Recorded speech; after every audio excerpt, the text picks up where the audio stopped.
with a WrestleMania update and more. This is Wrestling Rambles. My name is John, and you're watching the Wrestling Report.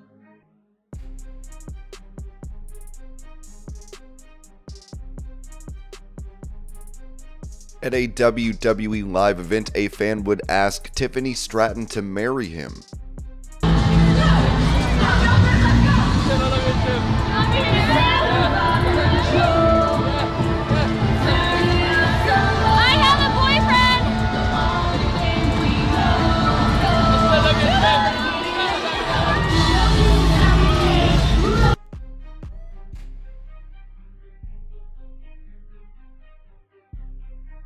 Going over plans for AEW, Dave Meltzer said this in the Wrestling Observer. For the next 3 years, AEW is guaranteed to be significantly profitable. There is no pressure to set profit records, and it was confirmed they will increase spending in certain areas with the added $95 million in TV revenue. One area Tony Khan specified was that one of the main priorities in 2025 would be investing profits into international growth.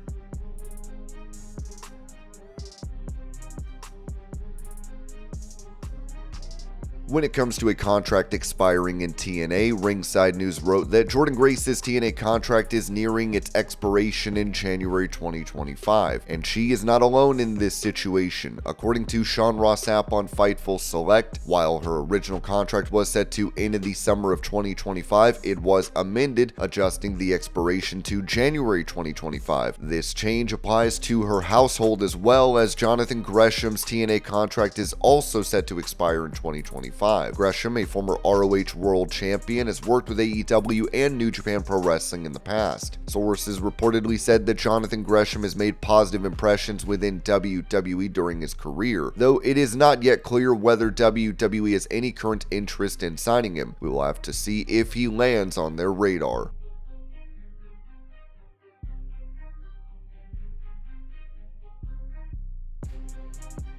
Taking to Instagram, former WWE ring announcer Lilian Garcia posted photos with Brandi Rhodes and wrote, "Now that I live in Georgia, guess who I had lunch with? My WWE girl power sister, the Brandi Rhodes." So fun reminiscing about our days in WWE when she announced for SmackDown and I for Monday Night Raw. In fact, to this day, we have been the only two females in WWE history to ever announce 2 WrestleManias together. That's a stat we are extremely proud of. And here's to Alicia Taylor and Samantha Irvin, who are now announcing for Raw and SmackDown. Girl power continues. Huge thank you to the WWE Universe for supporting all the female announcers throughout the years. As for Brandi and I have a feeling you will be seeing more of us together.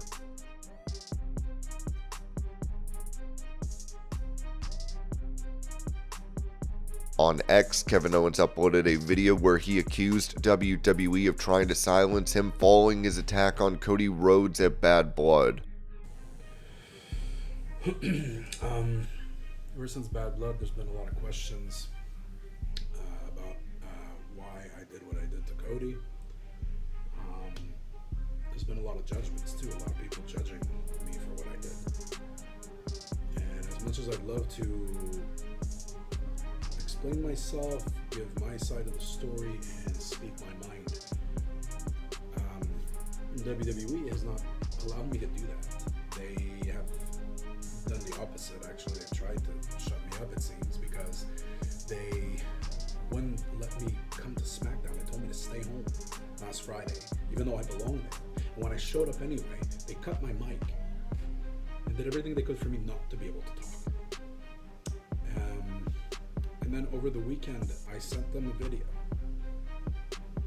that I hoped they would air on Raw last night, and they didn't. So nobody could hear what I have to say. But of course, they had plenty of time for Cody to talk, but not for me. And look, the last thing I want to do is just do this on social media, because I hate it.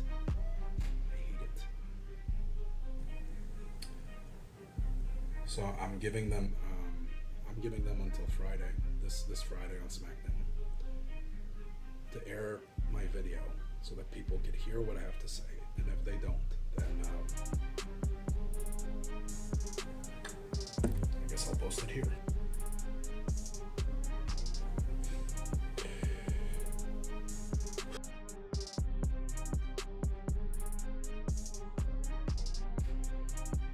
Giving his thoughts on the Hell in a Cell bout at Bad Blood between CM Punk and Drew McIntyre, Matt Hardy noted on his Extreme Life podcast, "I thought that match was storytelling at its best. It was very dramatic. They had both done an amazing job of building this rivalry. You get into Hell in a Cell, the fact that it was kind of advertised and Punk promoted it like it was means he didn't have another Hell in a Cell left in him. He doesn't know how much longer he can go, and I dig that. That's something that Jeff and I are doing something very similar to, ironically, going forward. But I thought it was done well. The way it was just a very vicious, violent battle. The blows with even, the toolbox. Once again, there was nothing dangerous in it, obviously. Just the toolbox ended up being too hard and just split Drew open when it hit him. It just was what it was. One of those things with pro wrestling, everything about it is a risk, and there's a risk you can get hurt, banged up, or cut open hard way, and that's what happened in this. But just the way they went back to the wrench, the thing like where Drew was picking it up and he was going to break the hold again when he put him in the Anaconda Vice and Punk took it from and started stabbing him, and then we get into more false finishes out of him. I just think the drama was built so well, and it was just such a smartly worked match there. The way they put this match together was very intelligent, and it was very simplistic. It was very basic, but it was fundamentally so strong for what their overall story was about, how they just absolutely despise one another.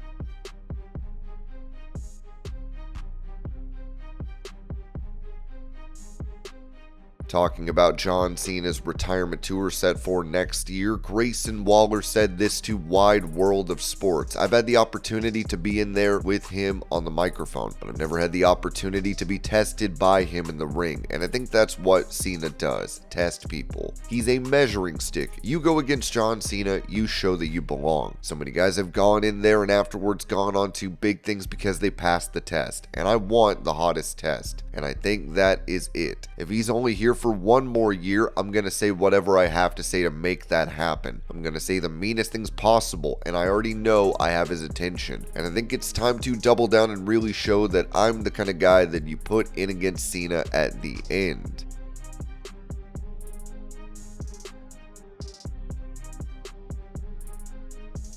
Mentioning the initial plans for his appearance on The Simpsons, Bret Hart told the Wrestling Classic podcast, "Originally, I remember they wanted me to be Bret Hart on the show, but they said no, it was just a part for a wrestler. I think my character was called the Mad Viking or something like that. I thought, okay, so when I did the voiceover, I was the voice for the Mad Viking. I wasn't Bret Hart. It was a little different, which is why when you hear the voiceover, it doesn't sound like me. I was trying to sound like somebody else. After everything was done, the producer came up to me while I was signing autographs in the parking lot at Fox Studios. There were probably about 300 people in line waiting for autographs. He came up and said, 'I had no idea you were that famous.' Then he said, 'We're going to draw you in as you.' So they changed it and drew me in as myself. I thought that's where it pays off to be a nice guy and sign some autographs."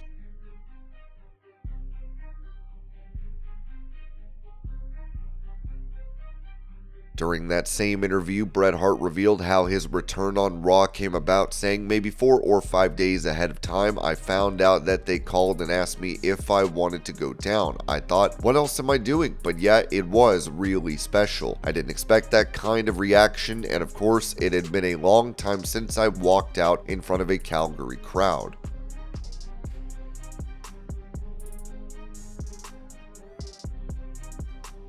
Confirming her divorce from former pro wrestling executive John Laurinaitis after he was accused of sexual assault along with Vince McMahon and WWE, Kathy Colace told the Nikki and Brie show, "Is it fine to tell everyone that you're divorced? She's not single and ready to mingle, by no means. She is, I feel like, enjoying your independent time. People are curious to know where you're at. The thing is, Brie is very protective. It's because Brie's not going through it. If Brie was going through something and Nicole, I would be very protective. I will tell you you how the experience is from someone that goes through it. You need time, you need silence. This is for anyone. We all have our stories and we all have our challenges. My thought is let yourself feel every emotion. One day life is fine, and the next day you're hit with something that just rocks your world. You actually feel a paralysis to yourself. If you stay on any type of social media, everyone has great advice. What they think is advice, and they have no idea what you're going through. You need to give people grace, everyone involved. Whether you're siding with one person or the other, give everybody grace. As a person going through it, you need to feel anger, heartbreak, sadness, and recovery. Our body is made to feel emotion. When you tuck an emotion away, it will find its way out. My recommendation for anybody going through anything challenging, give yourself some grace, allow yourself to feel all the emotions that you'll feel, and sit in silence and appreciate yourself. You will get through this. If you need outside help to get through it, seek outside help. In regards to the haters, you're going to hate. Maybe find it in yourself to give everyone grace. Hopefully you're not treating people close to you with hate.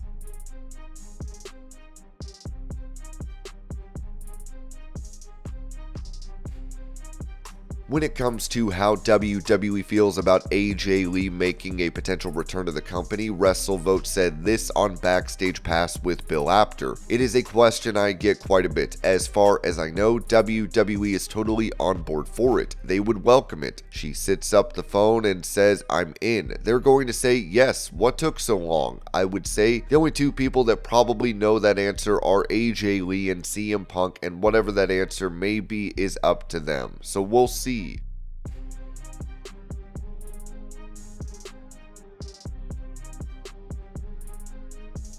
Asked if he had received offers from AEW or WWE since his release from WWE and the run on the independents, Matt Cardona told Denise Salcedo, "I can only control what I can control. I'm not going to lie to the people. I'm not going to pretend there's been all these offers. As a matter of fact, I haven't been offered anything from WWE or AEW, and it is what it is. Maybe that will change one day, but for now, I just need to focus on being me. I need to focus on reinventing myself again. I need to focus on being the top guy in the indies for another year. I gotta focus on maybe changing the indies, elevating other people. I can't harp on what's not going on. I have to focus and put all my focus on just me and create my own path and create my own legacy. I feel like I've done that the past 4 years, but with it's almost another year, it's almost 2025, so the pressure's on to top myself, and it's a good pressure. I love the pressure, but listen, I'm always ready, right? If the phone rings right now, I'll have a conversation, but I can't just be waiting by the phone, you know? I can't sit here, please call. I can't do that. That's not how I want to live, and that's not how I want to have my career go. I want to do my own thing, be my own boss, have a lot of fun, make a lot of money, and if the call comes, I'm always ready.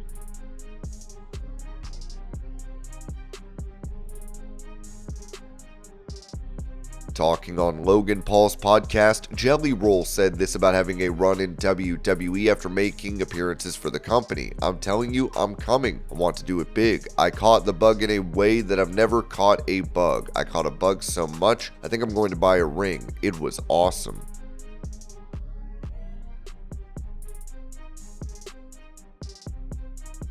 On that same podcast, Logan Paul said this about the up-and-coming star in WWE that is Jacob Fatu. Very clear rising star. He's one of the only guys who really stands out to me, and I think everyone else sees it. And while I recognize his greatness, part of me also thinks he's on my list. Yeah, and I will be wrestling him in the near future, and we're going to be going at it. So I sort of see him as the competition. I promise you, we're gonna go crazy. I don't know when it's gonna happen, but like, dude, it's inevitable.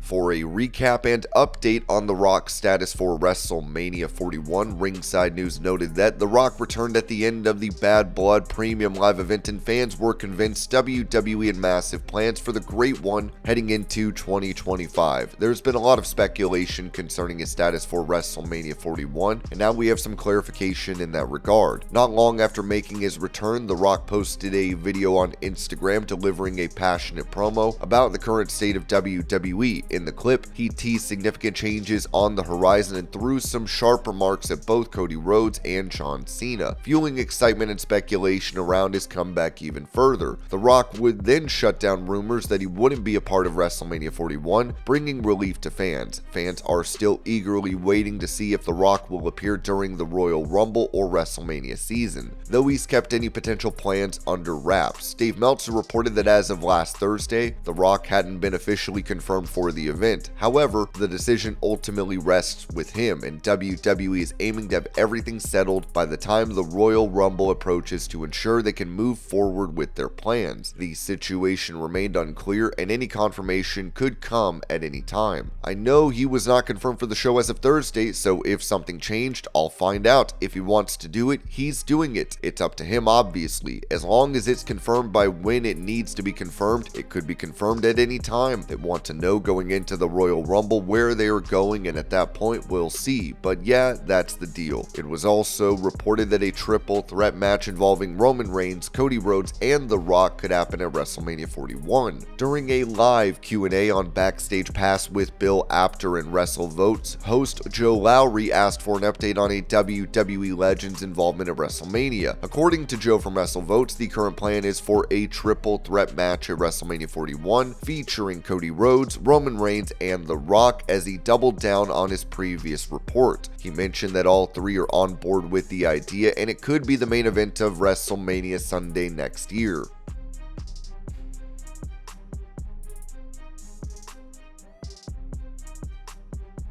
In some unfortunate news the other day, the former Ring of Honor COO passed away, as Ringside News wrote that the wrestling world is mourning the loss of Joe Koff, the man who guided Ring of Honor through the Sinclair Broadcasting Group era. Koff's passing was announced on Tuesday by MLW, who praised his unwavering honor, integrity, and passion for the sport. Born in 1951, Koff was not only a lifelong wrestling fan but also a veteran of the television industry, dedicating decades to both fields. MLW is deeply saddened to learn of the passing of former Ring of Honor COO Joe Koff. On behalf of MLW, we extend our heartfelt condolences to his family and loved ones. Joe always led with honor, integrity, and a passion for the sport we all cherish. His legacy will live on in the hearts of everyone he inspired. Thank you, Joe, for your contributions and unwavering dedication to wrestling. Rest in peace. Koff's first taste of the wrestling world came during his time working at a Tampa television station that produced championship wrestling from Florida. His wrestling career soared when he, alongside Jim Cornette and Gary Juster, brokered the 2011 deal that saw Sinclair Broadcast Group acquire Ring of Honor from Kerry Silkin. Koff held the title of Chief Operating Officer for ROH during a transformative period in the company's history. Under Sinclair's ownership, ROH grew into a force in the wrestling world until the company was sold to AEW's Tony Khan in 2022. After the sale, Koff reflected on his tenure with ROH,